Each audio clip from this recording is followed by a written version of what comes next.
Shika magoti, nimesimama kama roboti, mtoto jojo sio roboti, chumbani pingili sama zote. Unamtekenyaga ukinyonga Salome, unamtekenyaga ukinyonga, unamtekenyaga ukinyonga kweli, unamtekenyaga ukinyonga. Owera makuruba, owera mabe, owera, owera, akurukuto.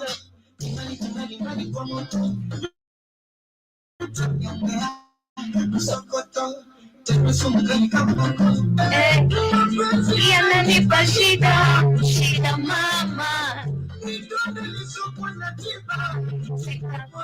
Usishabeduka ni chananga, kakaranga. Unamtekenyaga ukinyonga Salome, unamtekenyaga ukinyonga, unamtekenyaga ukinyonga kweli, unamtekenyaga ukinyonga. Owera makuru, owera mabe,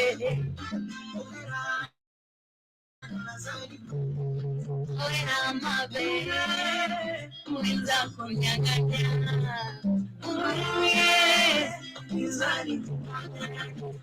Baby kwangwaru, isimamie kama kangaru, ibane kangwaru, babu juma mpige kwangwaru, chambua kama karanga sasa, chambua kama karanga, chambua kama karanga Salome, chambua kama karanga.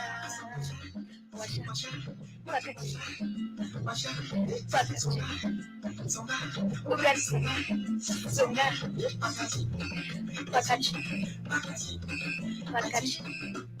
Wenye wivu wajinyonge leo, wenye wivu wajinyonge, wajinyonge sana, wenye wivu wajinyonge, wenye wivu wajinyonge, wajinyonge sana, wenye wivu wajinyonge. Wanakodoa, wanakodoa,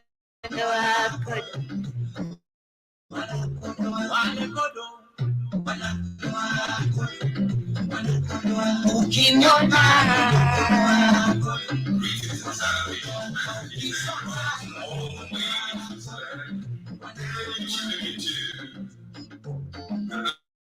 Fire Radio, the African Diary Show with Cathy. Massive. Yes, a very good afternoon to everybody who is there with us. Karibuni sana to another episode of the African Diary Show. I'm hoping you are good, and I'm hoping that you Tuesday morning, afternoon, it is coming on your side on the positive note. But karibuni sana once again. My name is Katie, in case you're joining us for the first time. And of course, this is the African Diary Show, the Black Watch Fire Network. And the African Diary Show is all about the African continent, what is happening in the beautiful continent of Africa. And most of the times, things coming from Africa are not lovely as the people and also as the continent itself. But karibuni sana. I hope you're doing great, and I'm looking forward to having an amazing discussion, conversation, and interaction with you all right here. And I'm hoping you're looking forward to having an amazing discussion right here with me. Shout out to Joshua too. I see you in the building. Shout out to Ras Shimzi. I see you as well. Karibu sana, and thank you very much for tapping the screen for me. Shout out to DJ Rom07. I see you as well. And karibu sana to the African Diary Show. And shout out to all those who are still tapping the screen for me as we get started with our conversation of the day. So on today's episode, we shall be tackling different conversations. And one of it is about Nigeria and what is happening in Nigeria, because there was a drone attack conducted by the military that left 85 civilians dead. And they said this was an error, but we shall get to discuss this among more and also among different conversations we are going to have. And also we shall also get to look at what is happening in Guinea-Bissau. I'm seeing now the government is all shocked, and also it is at a position that they feel like they need to get strength, because remember, we saw an attempted coup during the weekend, and right now the government has dissolved its parliament amid the rumors of an attempted coup. But yeah, it was a failed attempted coup, and we keep on saying that now once a coup has already happened, or once there was an attempted coup that failed, remember, people will keep on trying. So we're looking forward to see what is happening or what will happen unto the coming days and also the coming year, come 2024, because I'm sure that the people of Guinea-Bissau are not willing to give up. But anyway, we started off our show with an amazing jam that was Diamond Platinum's featuring Rayvanny, and the jam was Salome. I hope you did get to jam and to eat. As we're going back to one more jam, I'll be back with our quote of the day. And in case you have a quote of the day to share with me right here, tafadhali feel kind enough to share your quote of the day, and also feel free to motivate me. Feel free to motivate even other listeners who are with us right here. And also, in case you're there on TikTok and this is your first time landing on the Black Watch Fire Network page, tafadhali make sure you are following us, because we are all about the juice. And remember, the Black Watch Fire Network is the media of the 21st century. So you don't want to miss out on what is happening on the 21st century. But anyway, we are going back to one more jam. This is Navi Kenzo featuring Diamond Platinums, and the jam is Katika. Hope you get to jam onto it. Don't forget to come back with your quote of the day, and remember, we are about to have an amazing discussion. I hope you're all looking forward to our conversation of the day. Let's get to jam onto this. Come back with your quotes.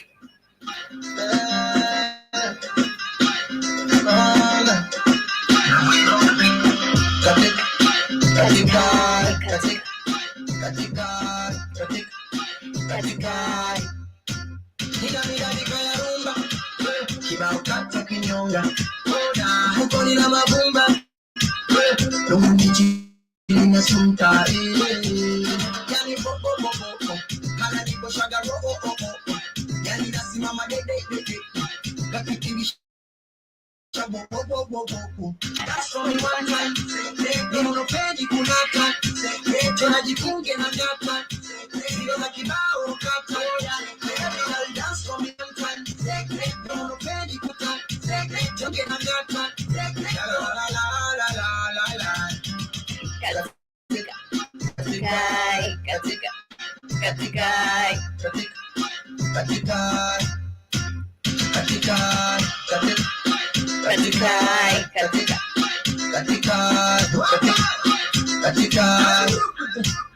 Yele katoto kami kako nini kamekazika nini numangwi kako nini kana misifa shanini nikafisa kitambo kambeka chambo. My quote of the day says, allow yourself to be a beginner. No one starts off being excellent. Allow yourself to be a beginner, and remember, no one starts off being excellent.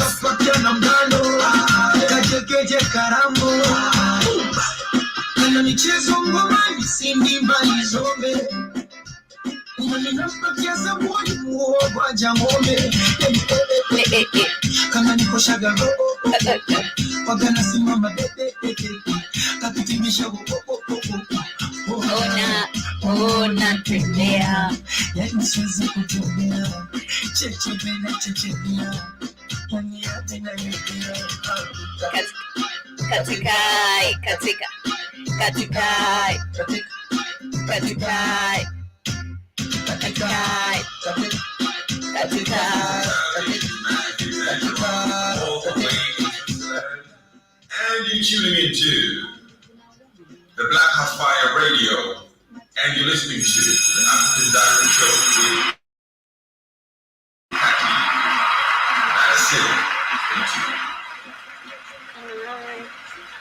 Yes, welcome back to our show. I hope you vibed onto that jam over there as we getting started with our conversation of the day. And before we even get started with more conversations, I want us to look at some video right here talking about Burkina Faso and Niger quitting the EU, and France control the G5 Sahel force. And this is something great, and this is why I want us to start with the information. At least this is a positive news coming, of course, from Niger and Burkina Faso, and I'm so glad this is happening. And we have now waking up countries. We have countries like Niger, we have Burkina Faso and Mali, but Mali somehow it's backsliding, because remember, once they are welcoming this, and they are still working with the West, but we are waiting and looking forward to these other African countries waking up and following the paths of Niger, Burkina Faso, and other waking up African countries. But anyway, here is my video. Let me share my screen as we get started with our conversation of the day, and also as we get to listen to the discussion and the conversation about Burkina Faso and Niger quitting the EU France company, or the whole corporation. And I feel like this is something good. How things are going for Niger and Burkina Faso. This is something great, and this is something that we should be very happy about, because at the end of the day, they are showing Africans, yes, we can do without them, and this is what we need as African countries, or as Africans. But anyway, let's go real quick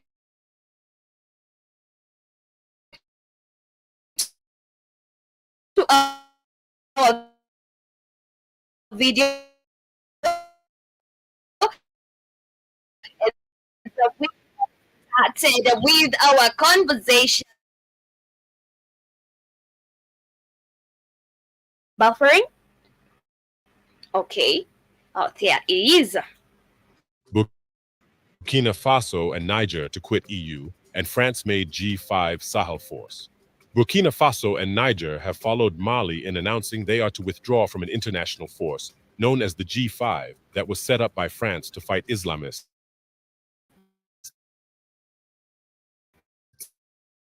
in the Sahel region. All governments formed their own mutual defense pact called the Alliance of Sahel States, AES, which was established in September of 2023.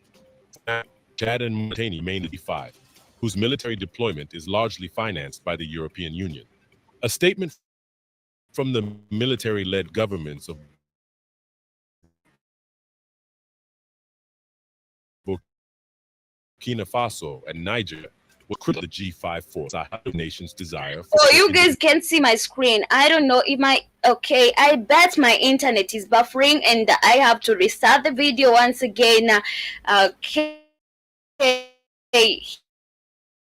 Yeah, it is. And France made G5 Sahel force.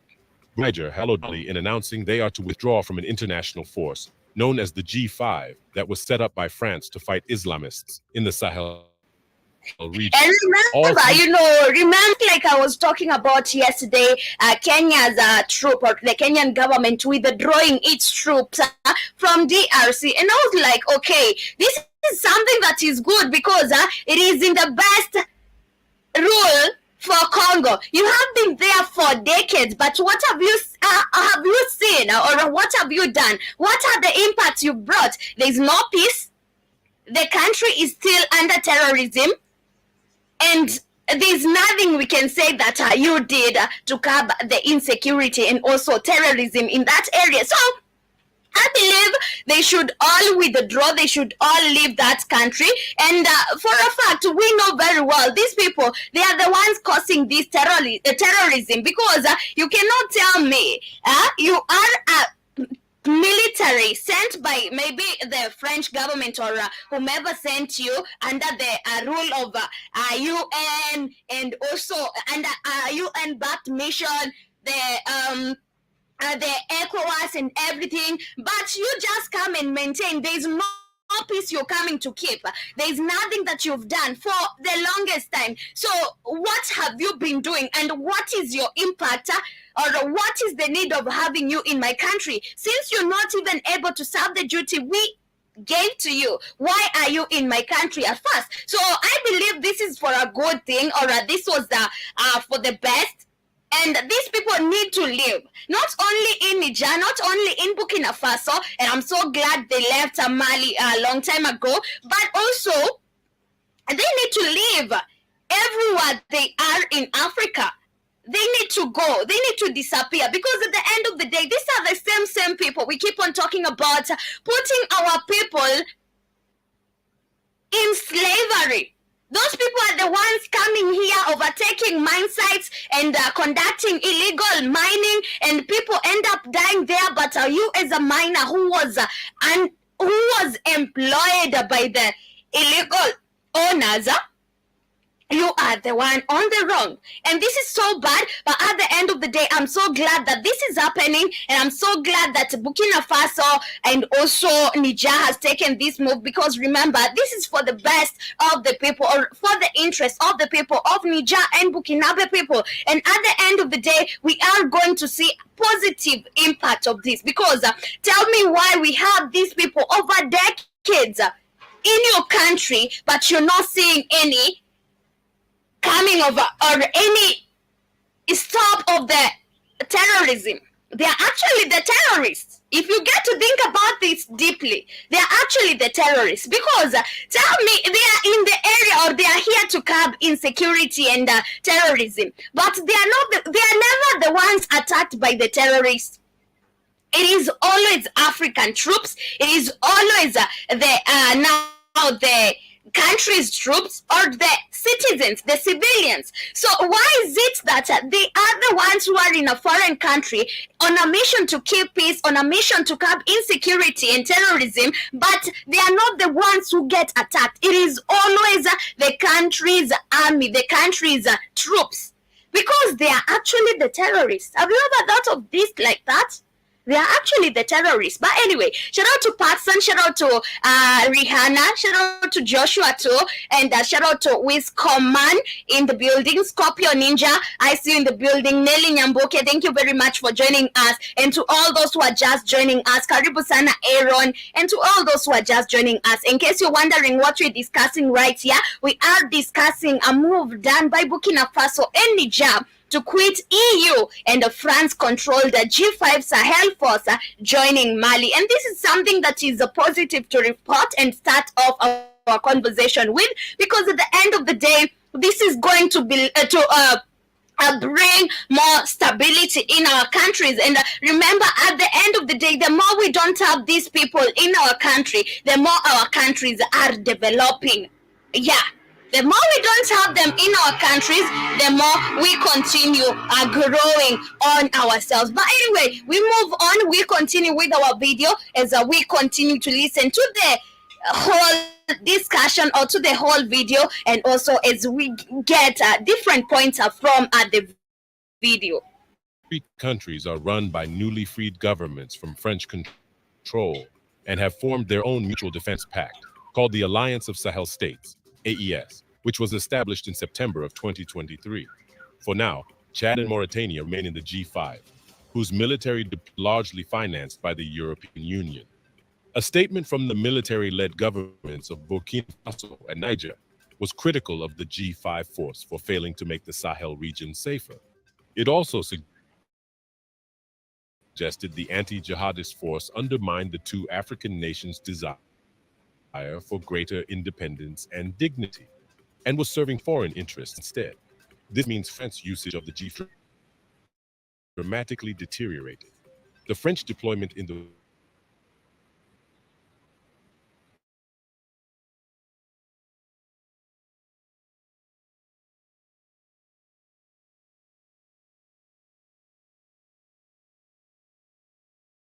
stop sharing and then share again. I've seen my video is losing audio. I don't know why, but let me try and reshare it again so that we get to get a few points from the video and also get to understand more about it. So here it is from where we had left.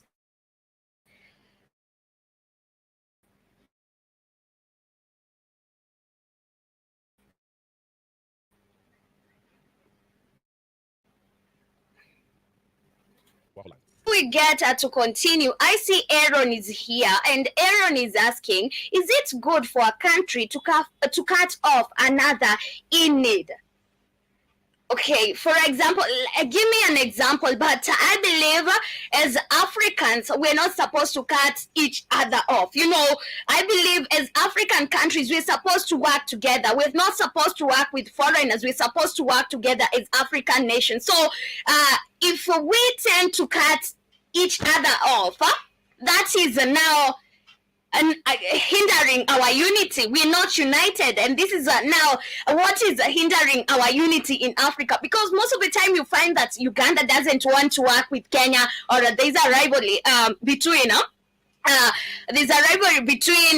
Uganda and the Kenyan president. There's a rivalry between Sudanese government and the Kenyan government, and this is why we are not united as a nation. How come? You're saying how come? Yeah, it is wrong. As African nations, we're supposed to work together, and because we're one people, we are one, and we should be working even towards one language, one common language, one common currency. But as we continue, Aaron, thank you very much for interacting, and that was a very good question, and in case you have more you can ask, but I believe we are supposed to work together as Africans. We are supposed to be together, and we are supposed to be united, but now cutting each other off is so bad, because we need each other for the sake of our growth, and also for the sake of these people not taking advantage of us. And Aaron is saying, wait,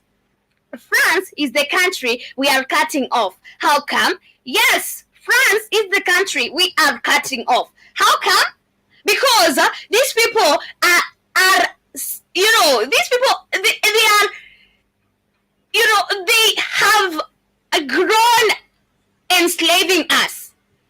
Have you seen Niger? Go look at Niger right now. And by the time there was a coup in Niger, remember, in Niger there was no electricity. They were actually depending on Nigeria to provide them with electricity. And they have made the people of Niger, or Nigerians, impoverished to a point that they think that that is their life. They are supposed to be like that, So it is okay, and this is what we need as Africans. We're supposed to be chasing these wazungus out of our countries, because why are they in Africa? They don't belong in Africa. They don't belong here. These people, the colonizers, don't belong here. How are you welcoming a colonizer in your home? A person you know very well. They are the same people who made us pay hard taxes in our own homes. They are the same people who put our ancestors through hell. And you're asking, is it normal for Africa to cut off the France? Not only the France. All white people don't belong in Africa. And not even cut off. They need to leave. Leave.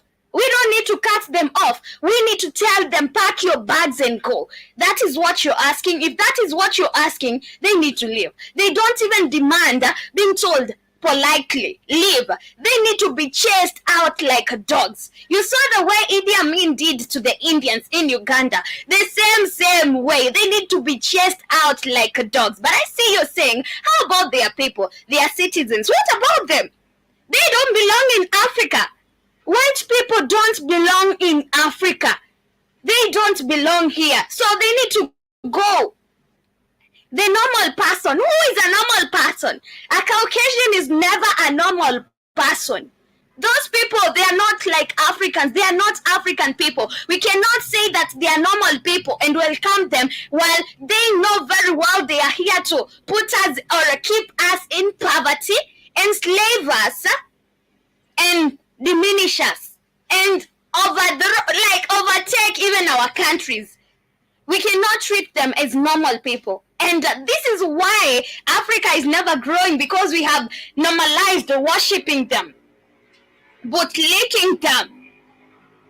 You know, but Aaron, I was discussing something else, and it is right. We need to chase the white man out of our continent, Aaron. And also, you're saying they come for their people. Do you want a people to struggle because they don't have?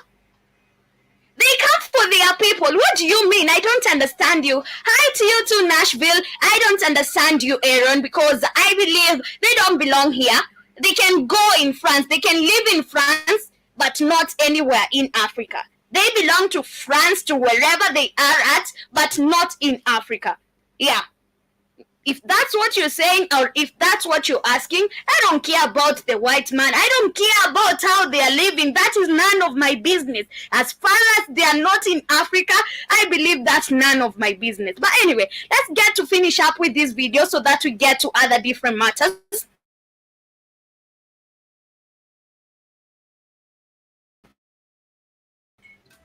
And destabilizing the region as a result. France began pulling its troops from Mali last year, and withdrawing its 1,500 troops at Bazoum in July. With Burkina Faso and Niger exiting the G5, leaving it as the G2, questions arise about the future of France's presence in the Sahel. The shift in alliances and the withdrawal of support from key nations is signaling the end. Let us know in the comments. Yeah, that was my video, and I'm so glad that Burkina Faso and Niger have taken this move, and it is for the best, or for the interest of the people of Niger and also for Burkina Faso. But I see Aaron is saying they don't belong, but we have something they need. We need to compromise. Think about it. How many times, or since when have we compromised? Since when have we tried, and this white man has come to Africa and told us, you know, we need to work as business partners, you know, we are allies, we need, you know, you can never be in a business with a person, and I keep on saying this, you can never be in a business with a person who wants to oppress you, whose goal is to make sure that they are getting commodities from your country or from you for free. Those people are not doing business. One party is being oppressed, and that is not partnership. That is not business. They are here to enslave us. Why? No, Aaron, ask yourself, why are those people so developed? Why is their countries, or why are their countries so developed? But look back, look at Africa. Look at Africa, Aaron. Just tell me, why do you think that Africa is so impoverished? Africa is so underdeveloped, but other continents, they are doing well. Tell me. Tell me, why do you think so? Because you're saying that we need to compromise. We don't need that. We don't need to work with our enemies. And that's final. We don't need them. And if they need anything we have, they have to get it at a cost. And enough money. I mean, enough of what is what. Because until when? Until when are we going to compromise? Until when are we going to think about these people as our business partners, but we end up being oppressed? Until when? It doesn't make sense. It doesn't make sense at all. But anyway, Aaron has gone. I bet he has gotten his answer. So back to our other discussion. I talked about Niger and Burkina Faso quitting the G5, and I'm so happy about that, and I'm so glad they did, and I'm looking forward to other different African countries taking the same route Niger and Burkina Faso are doing. But moving on from that, remember, during the weekend we experienced a failed attempted coup in Guinea-Bissau. But right now, as a result, the parliament or the government has dissolved its parliament after the attempted coup. But Guinea-Bissau President Umaro Sissoco Embalo decided to dissolve the opposition-dominated parliament on Monday, 3 days after armed clashes that he describes as an attempted coup d'etat and which plunged his small African country, the West, in yet another crisis. The date of the next legislative elections will be set on the appropriate time in accordance with the provisions the Constitution says, as a presidential decree communicated to the press. President Embalo invokes the complicity between the National Guard and the body involved in the clashes with the Presidential Guard Thursday evening and Friday, and certain political interests within the state apparatus itself. After this attempted coup d'etat led by the National Guard, and in the face of strong evidence of the existent political complicity, the normal functioning of the institutions of the Republic has become impossible. These facts confirm the existence of a serious crisis of politics, he said. And this man is just afraid of being overthrown. And remember, I say this, no matter how he tightens the security, no matter how he now dissolves and put the parliament the parliamentarians who are on his side, it's going to happen again. It is going to happen again and again.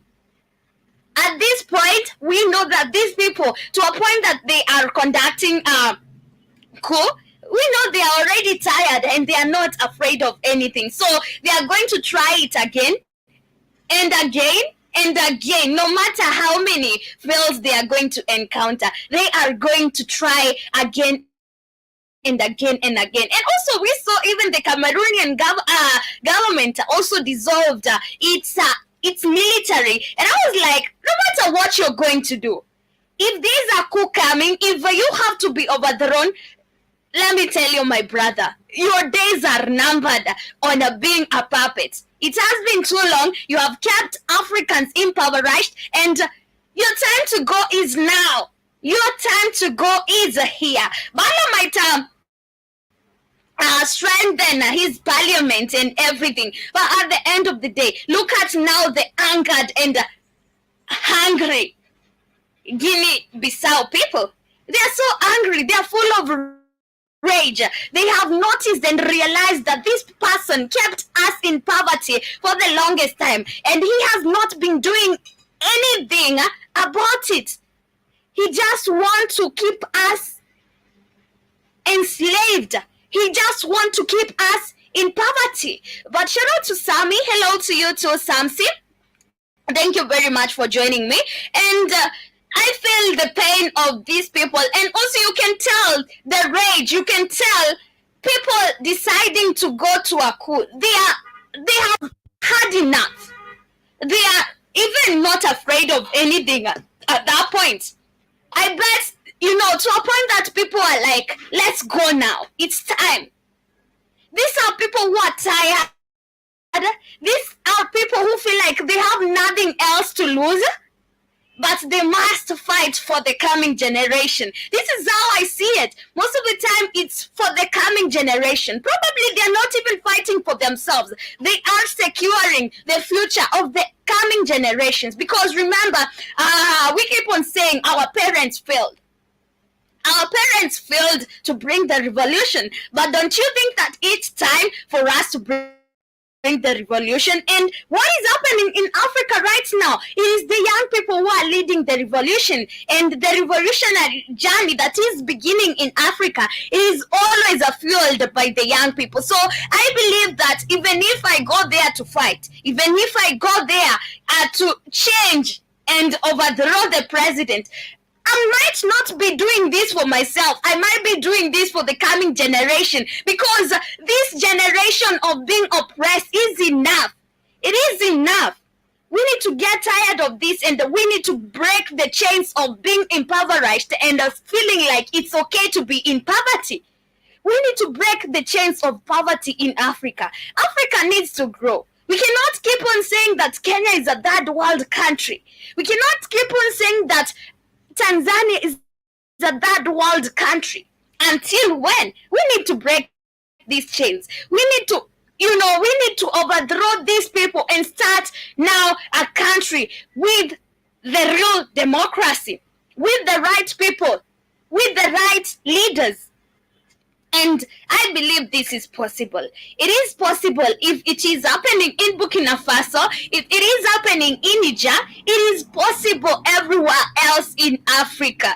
And I'm so glad that I'm seeing this, and I'm so glad to see that now it is pushing African people to wake up and open their eyes. You've lived in poverty for the longest time. You've seen your parents struggling even to pay school fee for you. You're also heading to the same thing, to struggle to pay school fee for your children. But right now, you don't want to allow this. So at the end of the day, it is so great to see this. It is so great to see young people waking up and realizing that it is time to fight. It is time to fight. Yeah, it is truly time to fight. But anyway, no matter what the government in Guinea-Bissau does, no matter what they do, even if they dissolve the whole government, the coup will happen. The people will come again. They will try to overthrow the government until they are successful. So, woe unto them. I don't know how many times they need to change the government or dissolve the military, and also dissolve the parliament and the parliamentarians. But at the end of the day, if the people are tired, let me tell you, this is going to happen. No matter how many times it will take to overthrow this puppet leader called Balo or Sissoko Embalo, they are going to do it. But shout out to Trin, to Mati Dollar, and shout out to Kid. I see you in the building, Karibu Sana. And in case you just joined us and you're wondering what I'm talking about Guinea-Bissau's government dissolving its parliament, and this is after a failed attempted coup that happened during Thursday last week and Friday last week. But at the end of the day, I'm saying that this is going to happen even if you put even how many people in charge of your security and everything. It is still going to happen. But away from that, let's get to the main focus of the day. And this is crazy to see that we have 85 innocent lives lost to a drone attack by the military in Nigeria. And they call it an error. It was a mistake. Can you imagine? They come, they attack a village, they throw bombs, and they say they kill people, and they say it was an accident, it was an error. Do you know how this sounds? This is insane. Now, 85 innocent lives, and we're not even sure because this was a bombing. We're not sure how many people. We're not even sure how many others are in the hospital. But we have 85 who are confirmed dead. And this was conducted by the Nigerian military. And they come back and tell you it was an error. Damn, this is so insane. It is so crazy. And it is hurting. Those people are just chilling in their houses. They were innocent lives. And the incident is the latest in recent errant bombings of residents in Nigeria's north, where armed groups are rampant. This is so crazy. Can you imagine one day the Kenya Defense Forces wake up and decide to do a bombing somewhere in the name of tackling terrorism? They happen to kill 85 civilians and they tell you it's an error. Do you believe that was an error? I believe without having to draw the drone and conduct a drone attack, they are planned first. So it's something that you planned. You knew very well that you are going to throw a drone attack on this side of the country. So stop telling people that this was an error. How can you kill 85 civilians and say that it was an error and you conducted a drone attack? You know this, we saw this some time back, and this was in Sudan, where they were conducting bomb attacks. Was it in Sudan or Ethiopia? Amhara region. People being killed by airstrikes. And this is the national army, the national military. But you'll hear the government backing it and saying that this was an error, we are sorry. So what? You're sorry. What have you done to see that, to show that you're sorry? Okay, you're sorry. Will we get our people back to life?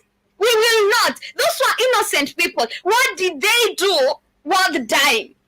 Man, this is so crazy. And sometimes this is why I keep on saying that living in Africa feels like a threat. You're just in your house normally, and then boah. This is a national military. Can you imagine? It is so sad. A Nigerian military attack that used drones to target rebels instead killed at least 85 civilians gathered for a religious celebration, authorities said on Monday. The attack on Sunday night in Tudun, Biri village of Kaduna State, Igabi's council area, took place as Muslims gathered there to observe the holiday celebrating the birthday of the Prophet Muhammad. Kaduna government Ubasani said civilians were mistakenly killed. It is sad to see them saying mistakenly killed. How, the ignorance. How insane are you to just wake up and decide you're going to bomb this village, knowing very well we have civilians who are so innocent, and then you come back and tell us it was a mistake? Many others were wounded by a drone targeting terrorists and bandits. They have to add that statement.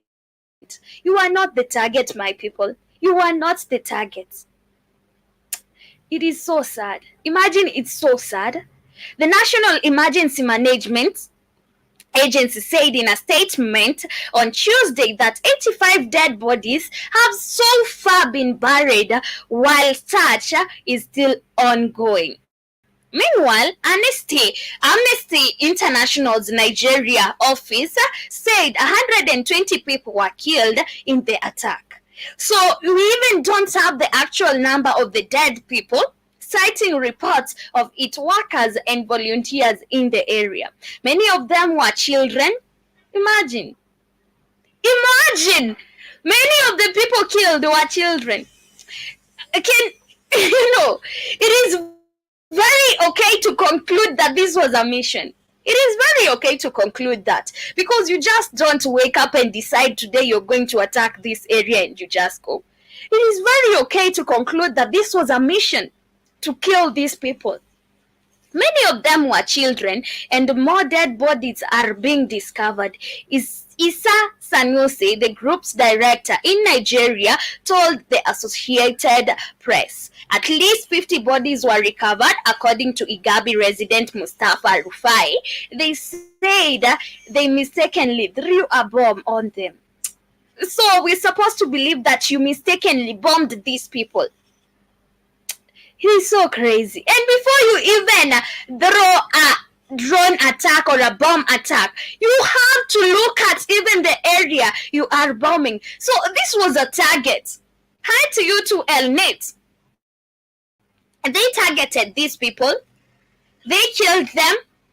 And right now, we need to believe that it was an accident. It was an error. It was a mistake. The attack was the latest in recent errant bombings of residents in Nigeria's troubled regions between February 2014, when a Nigerian military aircraft dropped a bomb on Daglun in Borno State, killing 20 civilians. Again, and in September 2022, there were at least 14 documented incidences of such bombings in residential areas. Rebel attacks have ravaged parts of Nigeria, northwest and central regions. The country's forces frequently target the hideouts of armed groups with aerial bombardment, but have sometimes bombed villages. The groups, known as bandits, have raided villages, attacked an Air Force fighter jet and a train, and kidnapped people of all ages, including children, for ransom. It is so sad. It is so sad to talk about this, because most of all, I don't want to believe this was an error. You cannot just wake up and decide today we are going to bomb this side. It's not possible. It's not. So this was a target, and now you want people to believe that it was an error. It was a mistake. We did this by mistake, and we are sorry for that. So you're sorry. Are we going to get the lives of our loved ones back? And most of it all, that, the painful part is that many were children. So you guys, do you think that this was an error? Do you think that this was not done on purpose? Do you truly think that it was an error? I don't think this was an error, because they are saying most of the civilians killed were children. Don't you think this was a target? Anyways, it's so sad, very sad, and I don't know since when the government allowed airstrikes on its people. But we are living in a world where we are not wanted. So we have to get depopulated. So if you know, you know, but it is so sad to waking up to such news, losing people just because the military did this, and this is the national military. This is not even the terrorists. And they wake up and they want us to believe that this was an error, and of which I don't want to believe it was an error. But anyway, heading on to different matters.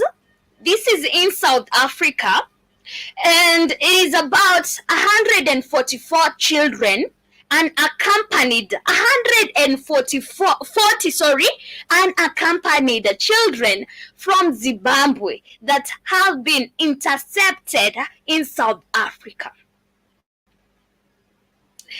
And these children got in South Africa by bus. Okay?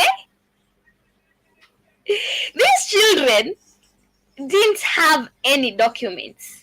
The children actually said they were visiting their parents who work in South Africa. But if you look at the age of these children, they are not supposed to be traveling alone, no matter the circumstances of visiting or whatever. They are not supposed to be traveling alone from a different country to another country.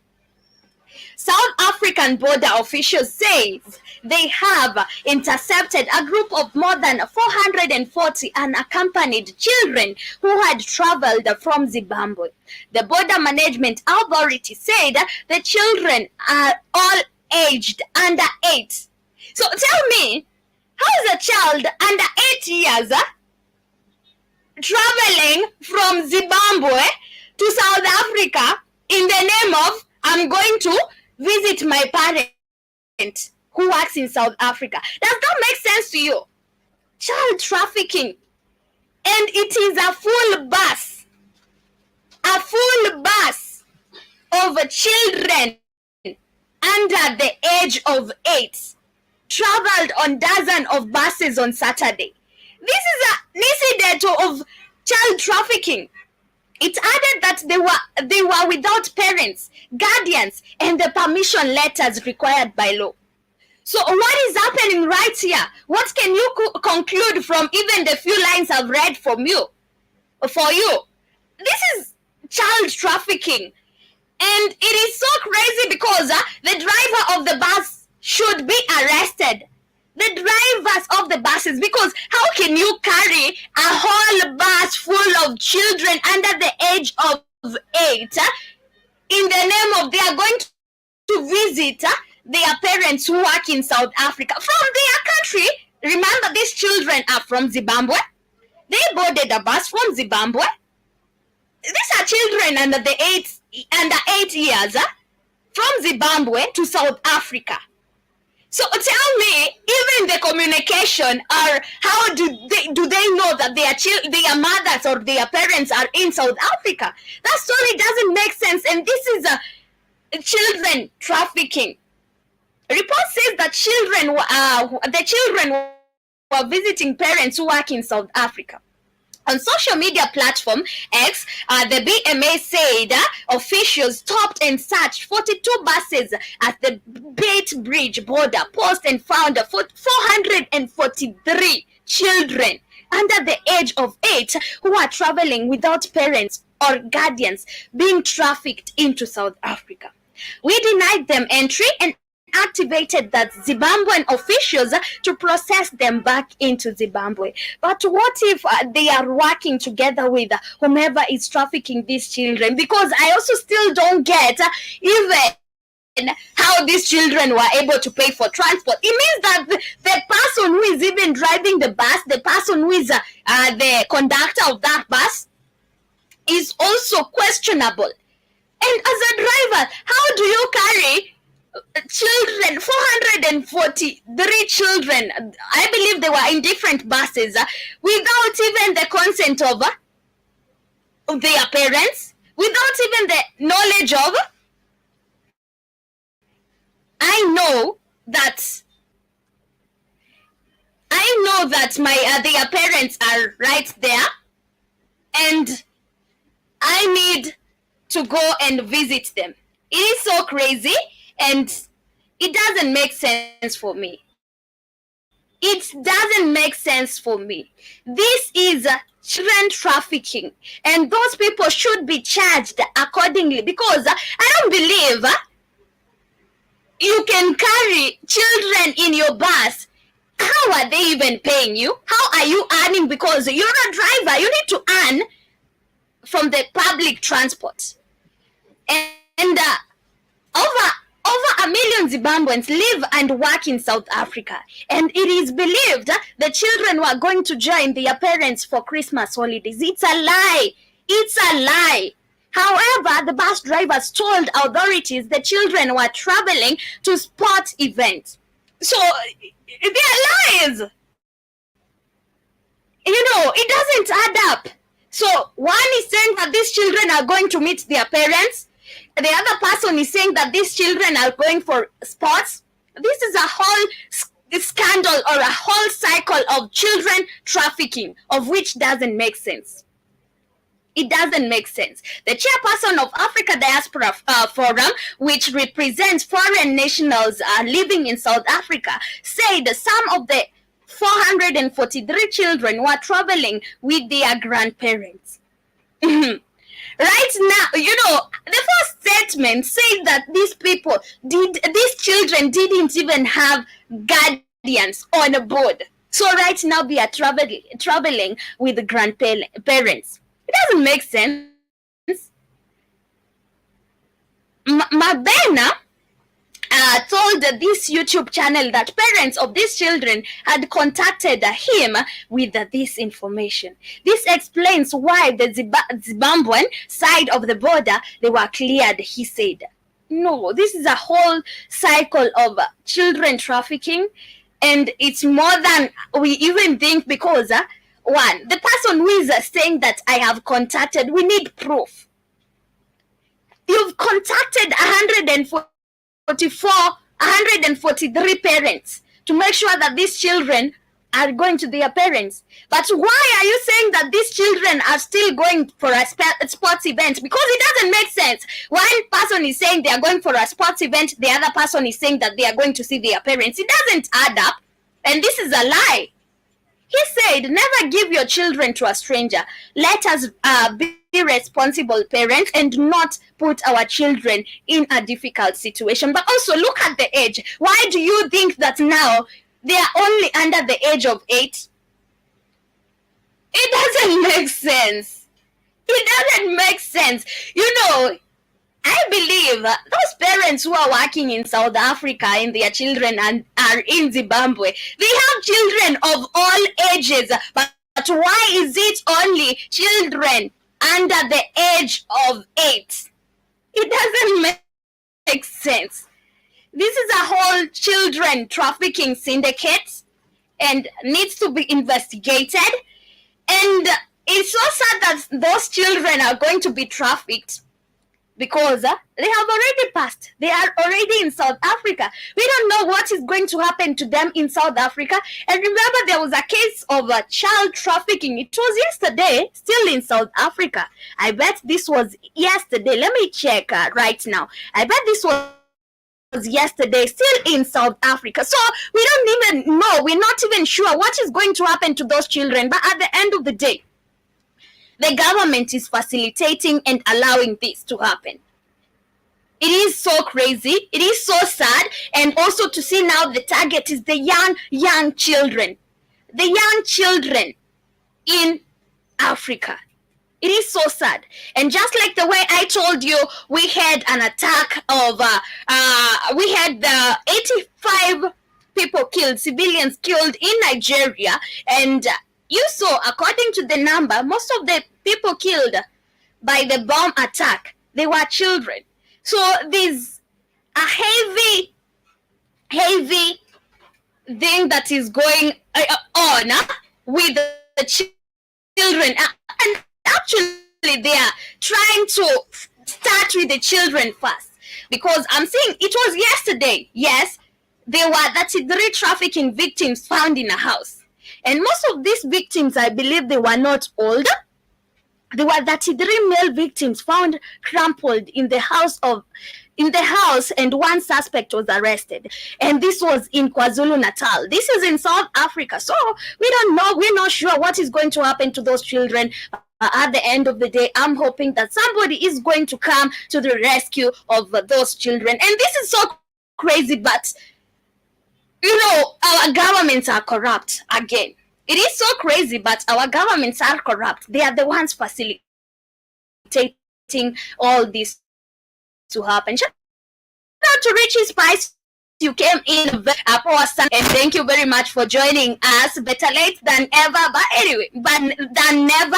So late. I'm up with my show. But anyway, family, I think we shall wrap it up right there. Asanteni sana for keeping it interactive with me, and to all those who are with me on our show for today. Asanteni sana to all the silent listeners with us from the radio station or on the radio station. I hope you did get to enjoy our conversation of the day. Richie Spice is saying, you're okay? Okay, it's okay if you're okay. I'm also okay, and I'm glad seeing you. Shout out to Kid and to the rest of the silent listeners. We also had a person like Chronix in the building, and wow, we had Richie Spice and Chronix. That's a very good mixture. But anyway, my people, much love. Hope to see you later on the Word of the Street. Enjoy the rest part of your day, and hope hope to see you also on the other side of Rongai or in the streets of Rongai. Salutations, massive. Here's Angela Robinson, all the way in Switzerland.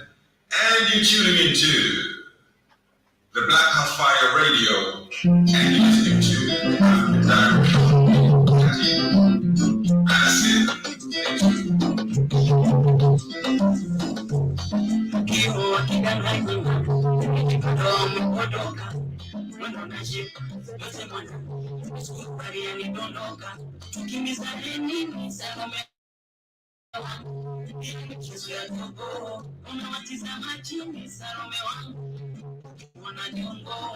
Inama kidogo, shika makoti.